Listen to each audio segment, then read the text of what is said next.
নমস্কার, সবাইকে শুভেচ্ছা জানিয়ে শুরু করছি আমার আজকের রেসিপি মসুর ডাল দিয়ে কচু শাক।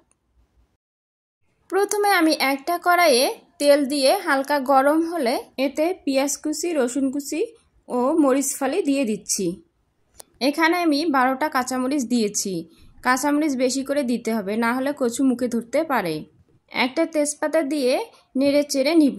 এরপর দিয়ে দিচ্ছি শুটকি, 1 চামচ হলুদ গুঁড়া দিয়ে আবারও নেড়ে নিব। এরপর মসুর ডাল দিয়ে দিচ্ছি, আবারও ভালোভাবে নেড়ে চেড়ে নিব। 1 চামচ লবণ দিয়ে দিচ্ছি, লবণটা আপনারা আপনাদের পরিমাণ মতো দিয়ে দিবেন। দিয়ে দিচ্ছি বাদাম ও ছোলা, ছোলাটা আমি আগেই ভিজিয়ে রেখেছিলাম। 1 বাটি পানি দিব সিদ্ধ করার জন্য। এরপর ঢাকনা দিয়ে ঢেকে দিব। কিছু সময় পর ঢাকনা খুলে আমি কচু শাকগুলো দিয়ে দিব, আবারও ঢেকে দিব।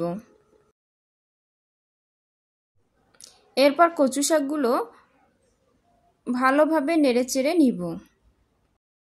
আমি 5 মিনিটের মতো নেড়েচেড়ে ভালোভাবে কষিয়ে নিব।